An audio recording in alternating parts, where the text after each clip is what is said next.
I've been taking a look at the Weather Channel, and it's saying that I got 2 chances of it raining over the next 10 days or so. And it'd be great if I got a little bit of rain. It'd be great if I got some rain. It'd be great if I got an inch of rain. That would do a lot.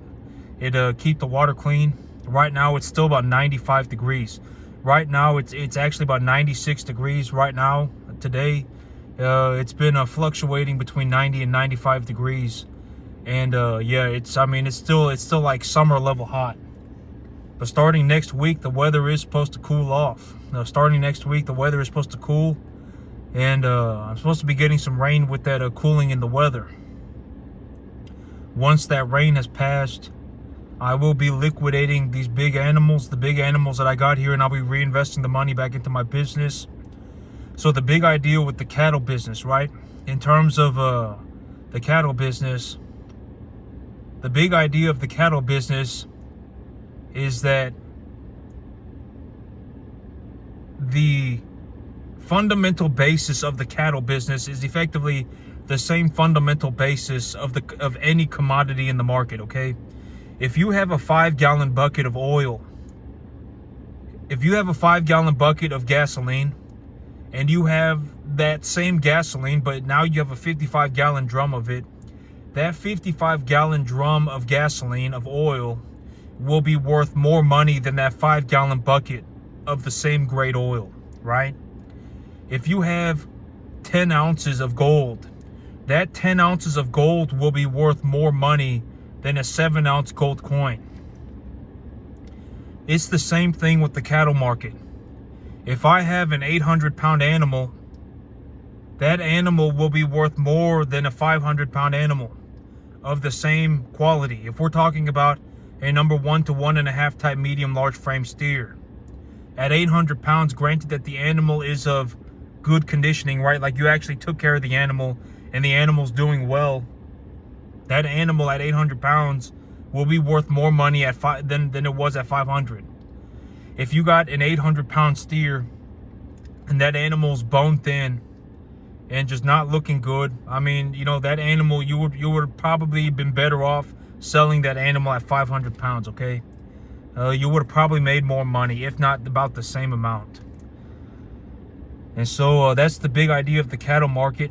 And I've warned about this in the past. I do believe that we are entering delusional territory. I do believe that we are entering the part of the market in the cattle business. I believe that we are entering the situation where there is a margin of delusion, okay? I do believe that we are entering that stage right now.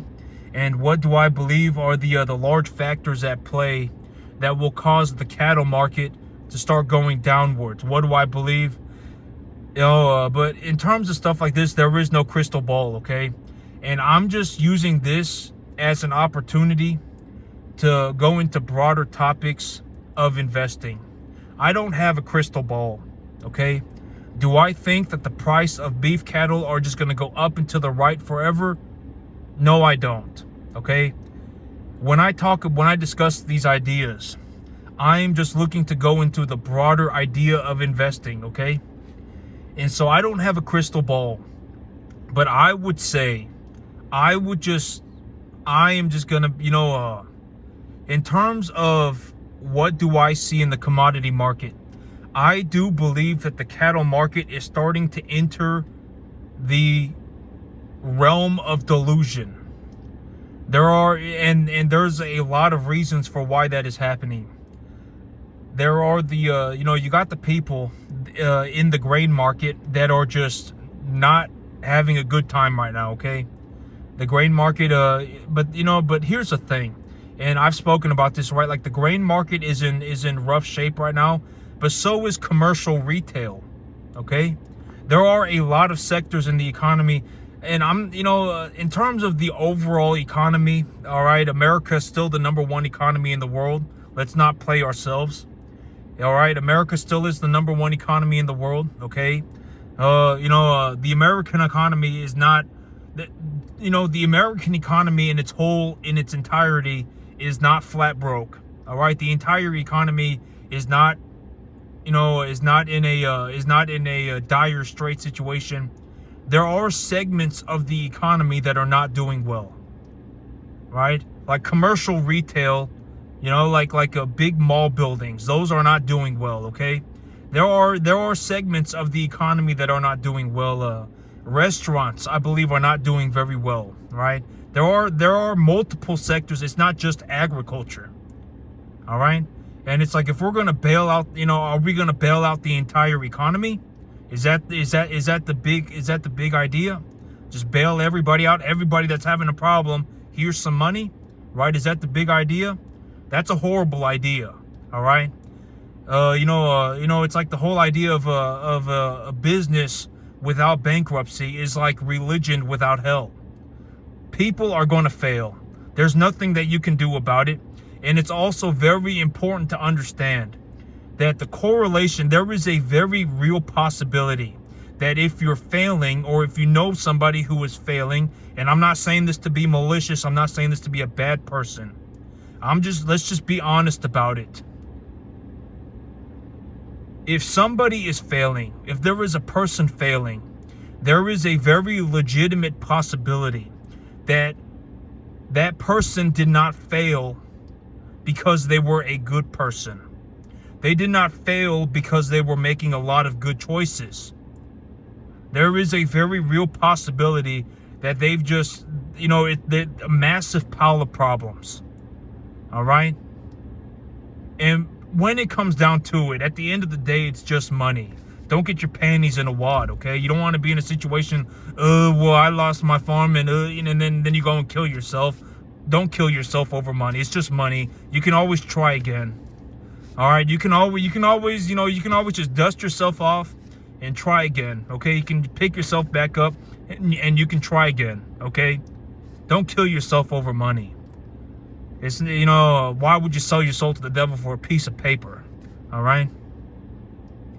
And so, there are, right? I mean, there are sectors of the economy that are not doing well right now. It's not just grain markets.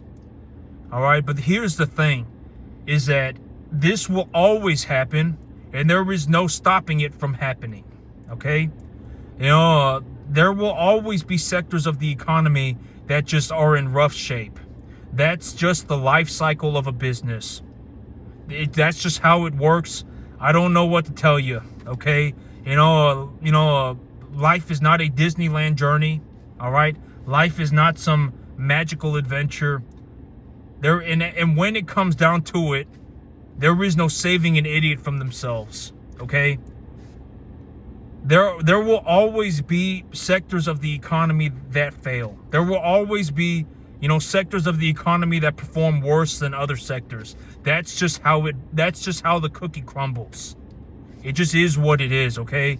We can't turn this into a kumbaya journey where everyone, just because you participated, you get a trophy. All right?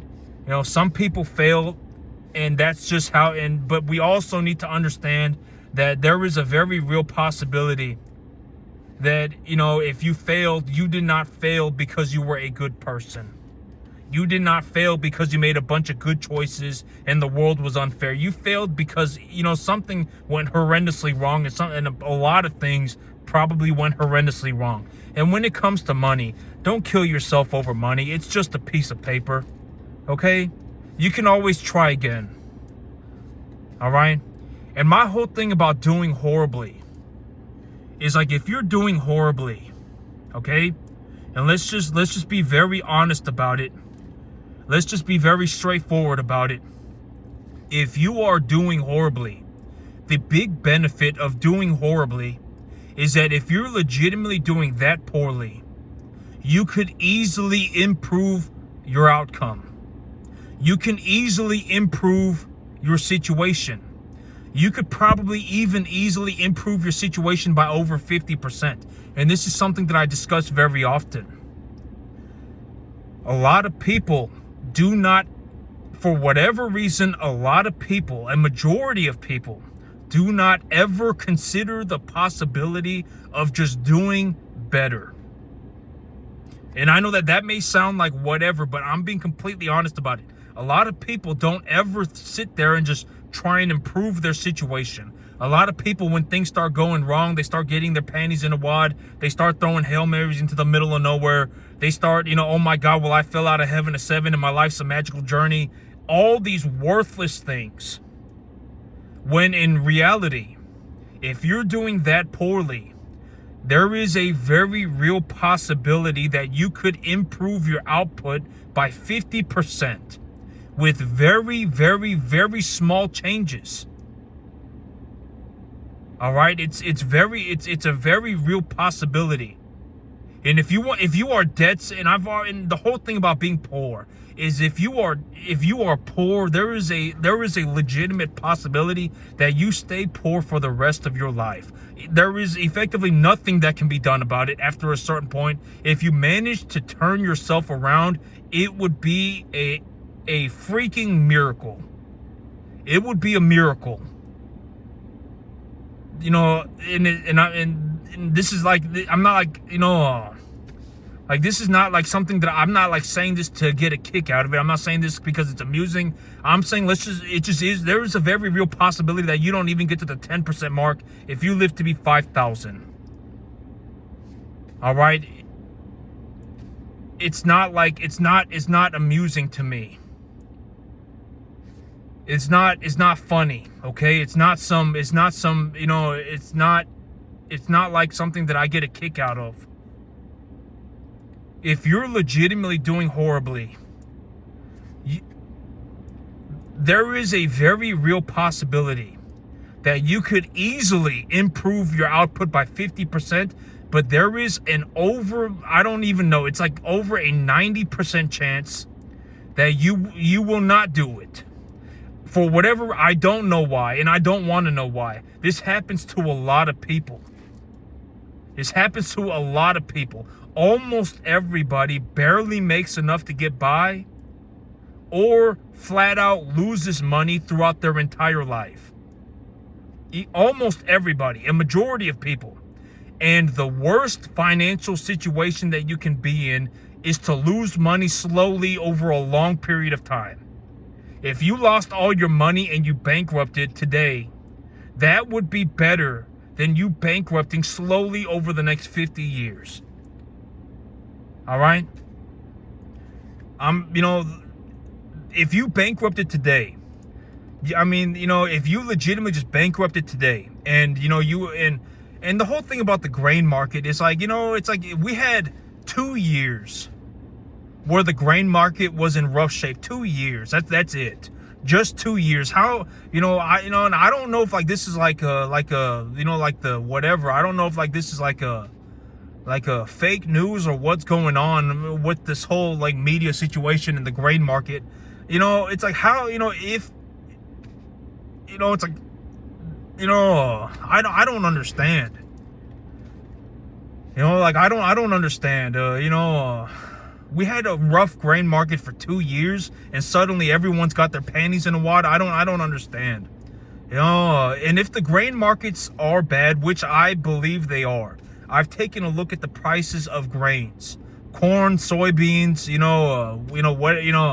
Corn is the basis of the grain market, and I think that the price of corn is astronomically low. I think it's very low.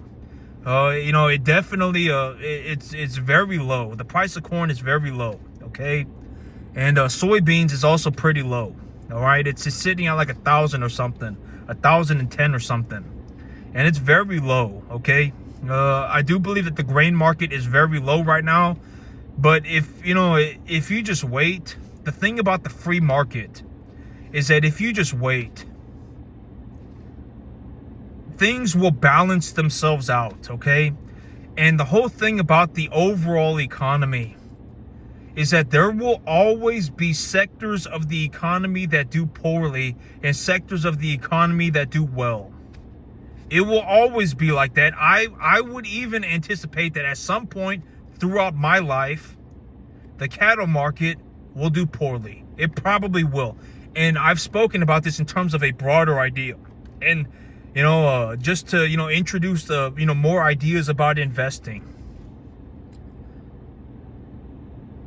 Downwards momentum is going to be what wrecks a lot of people's ships.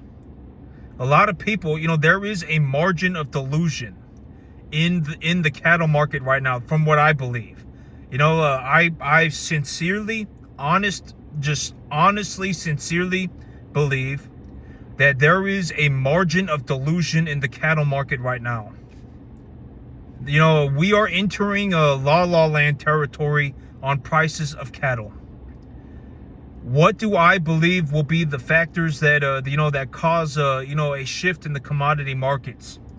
I do believe that over the next maybe 5 years, 5 to 10 years or so, that the price of corn and the price of commodity grains will move upwards.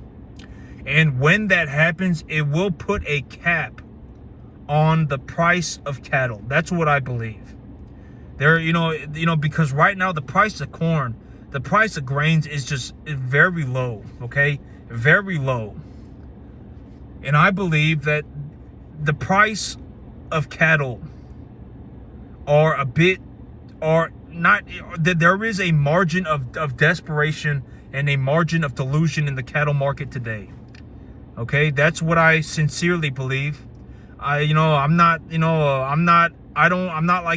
don't have some crystal ball. I'm just giving my 2 cents about it. And the reason that I am discussing these ideas is because if there is to be downwards momentum in the cattle market, that is what will cause a lot of people to lose their money. Because why? The feeder cattle market is effectively the basis of the cattle market. More or less, there are small nuances here and there where lighter cattle will go down in value, or lighter cattle will go up in value, or bigger cattle will go down in value, or bigger cattle will go up in value.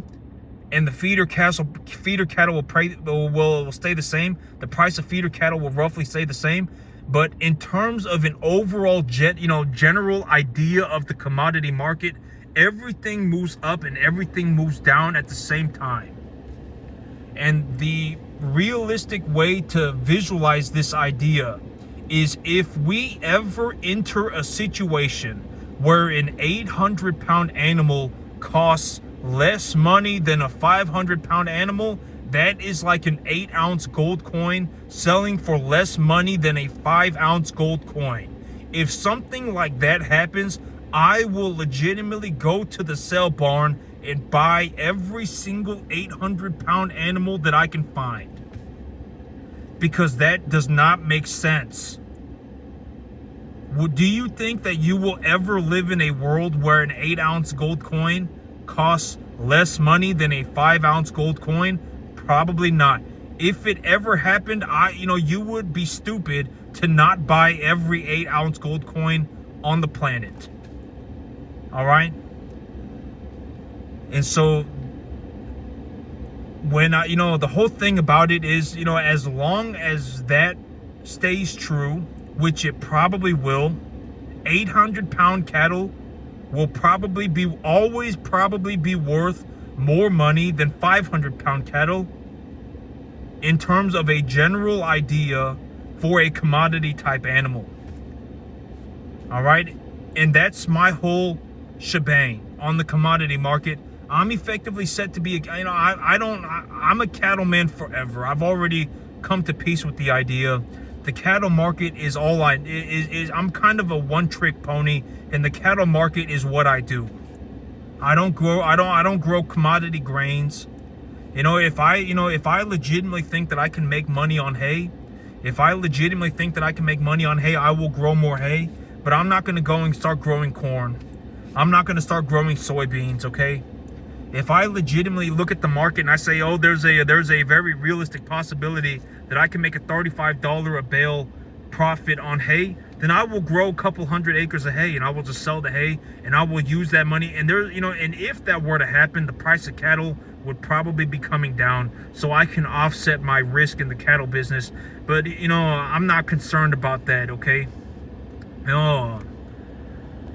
The price of cattle feed and the price of cattle are on a counterbalance, okay? In terms of a broader idea, if the price of the cattle feed is going up, the price of the cattle are probably coming down. All right. And so, but I'm not concerned about it. My whole thing is I'm not, I have effectively just made my peace about the idea that I am a cattleman for the rest of my life. Okay. The cattle business is what the cattle business will be my entire life. It's just what I do. I'm not going to start growing corn one day. I'm not going to start growing soybeans one day. If anything, I'll just grow a lot of grass. I'll grow a lot of hay. Okay? And, and if it really comes down to it, if I legitimately just want to grow a very, very, very, good quality grass, I'm not going to start growing corn, right? I would start, corn is actually a grass, okay? I wouldn't grow corn. I'd grow like Sudan grass, or I'd grow winter wheat, okay? I wouldn't start growing corn. All right? I wouldn't start growing soybeans. Maybe I go and I grow myself some sorghum Sudan hay, or maybe I grow myself some winter wheat. All right, but all of that is for the cattle. Okay, it's for the cattle. If I think that the price of feed is going to be too high, if I think that the price of feed will be too high, I can just grow a bunch of winter wheat and roll it up into silage, or I can grow a bunch of sorghum Sudan hay and roll it up into silage and just leave it and just use that for my feed. Or, the thing about winter wheat is that, the feed values of winter wheat are astronomical, and the biomass accumulation is very good as well. So, I could just, grow myself some winter wheat and just bale that. All right. But more or less, more realistically, I would be growing sorghum Sudan hay if I legitimately was like, I need to grow a large amount of cattle feed that could, sustain my animals. I would be growing sorghum Sudan hay, and I would just cut it when it's knee high and just, just cut it several times. Okay. That's more or less what I would do. That would be, and then I could just feed some distilled grains on top of that, and I would probably, achieve 2.5 to 3 pounds a day. And there is legitimately zero possibility of me having absolutely zero grass for the entire year. Okay. This area of Central Texas, effectively, I can grow grass here just about good enough for about 8 months out of the year on any average year to feed about 500-pound animals per acre to a commercial standard, okay? Effectively 8 months out of the year. All right, I can grow grass here to feed about 500-pound animals to a commercial standard 8 months out of the year on the average year, okay? If I wasn't able to grow grass the entire year, that would be like some apocalyptic situation. Like, what the heck happened, right? Did the sun explode? What happened, okay? And so, downwards momentum is going to be what creates a lot of problem for a lot of people. And why do I say that? Because the market moves up and down. All of the market effectively moves up and down at the same time, and you can gauge the price by looking at the value of feeder cattle, okay? And I do believe that over the foreseeable future, at some point, the cattle market will start to come down. When I take a look at the broader commodity markets, I do believe that the price of grain is too low. And if the price of grain starts to move upwards, that will probably start putting a cap on the amount of gain that is achieved. It may even take the cattle market negative. All right. And downwards momentum is going to be what creates a lot of problem for a lot of people. But my whole thing about downwards momentum is that if the prices go down, why would I care? If I sell them for cheaper, I'll buy them for cheaper as well. And this ties all of this ties back to the idea of don't put all of your money into the market at the same time, okay? Think about the long term. Do not put all of your money in the market at the same time.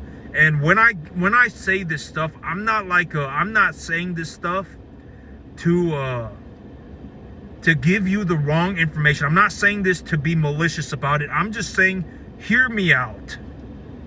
Just understand that I am being as sincere as I can, and I am looking to help I'm not even looking to help. I don't care if you died. I'm looking to give the best information, investing information that I can, okay? I'm being as sincere about it as possible as well.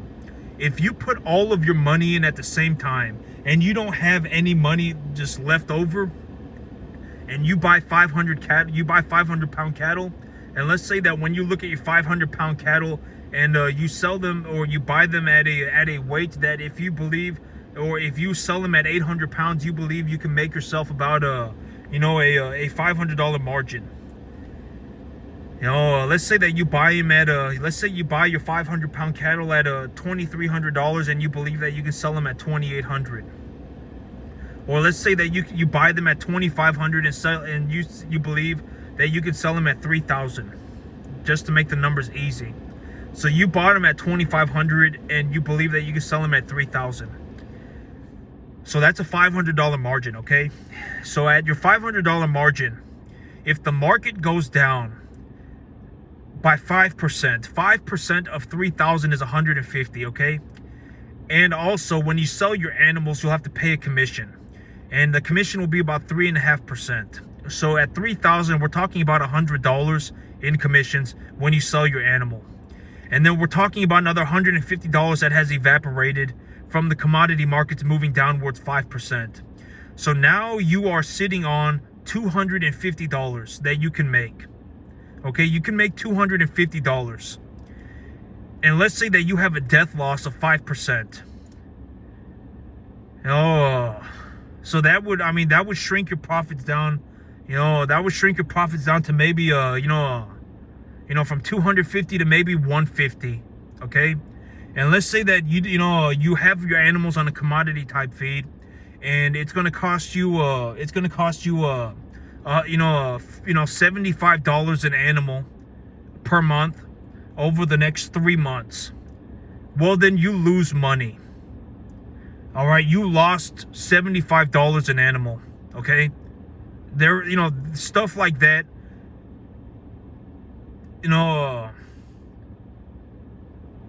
That's going to be what causes the most problem for most people in the cattle business. And my whole thing about, I'm not here to save you, okay? God knows that at least, God knows that I'm not being a malicious person. I don't care if you died, all right? I'm not here to save anybody. I am here to just be, as sincere and just as just understand that I'm not here to be a malicious person. I'm just here to give you what I see, for whatever that may matter, okay? And when it comes down to it, you have to understand that I legitimately make enough money in the cattle business to where it doesn't matter. I make enough money in the cattle business to where, it put me in the very top percentages of the entire economy, okay? I don't care if you died. Keep your BS to yourself. If you have no money, then you have no money. All right? This is not funny. All right? This is not amusing. If you have no money, then maybe you should, money's not everything, but it's something. And when I show you, when I give you my information for free, understand that I am being as sincere as I can about it. I am being as sincere as possible about it. And I'm looking to just be as straightforward and as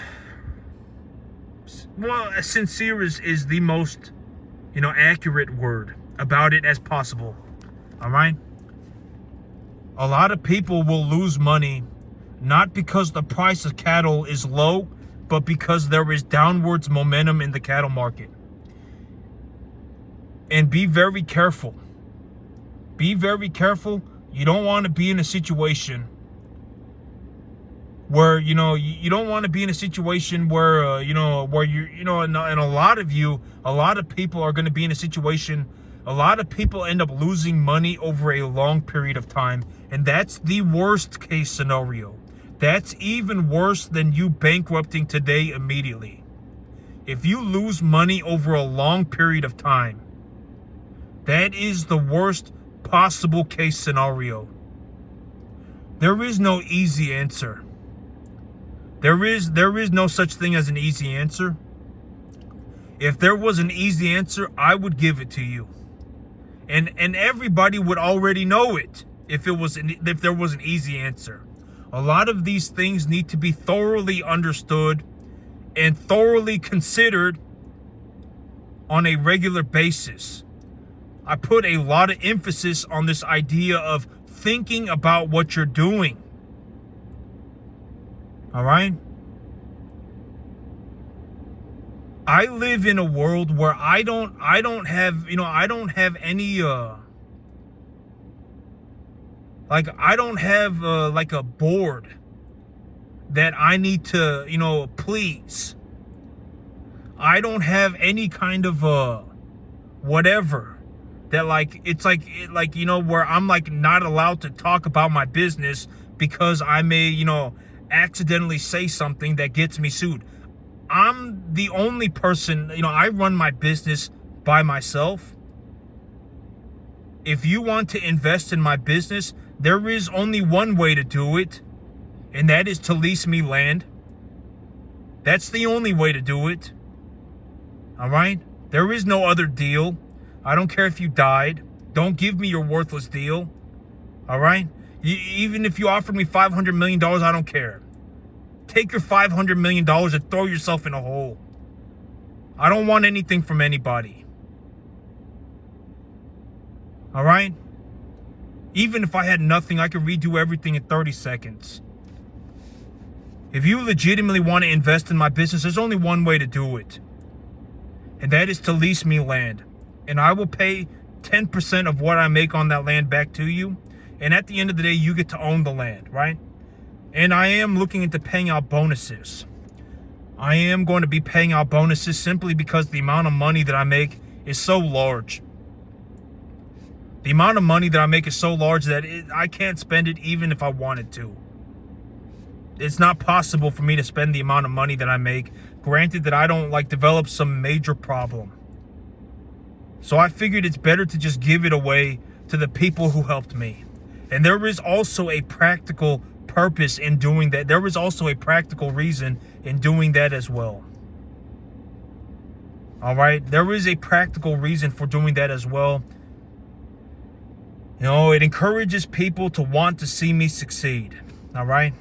I don't want to be in a situation where I got a bunch of, jealous and envious people.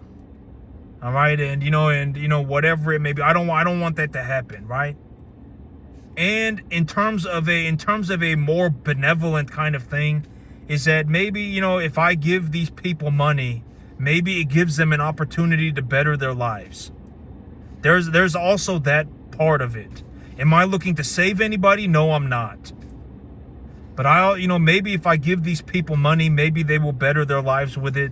Maybe they will go out, and there are a lot of things that can be done in the world to improve the world.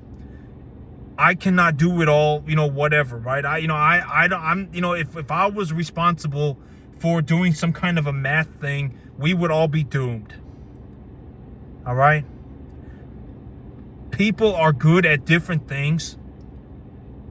And, and there are many things that can be invested in, and et cetera, et cetera. And so that's that. There is that portion of it as well. I'm not looking to save anybody. If I find out, if I figure out that whoever I had, is, whatever, one of my business partners or whatever, one of the people that I'm doing business with is an idiot, I will take my money and I will walk away.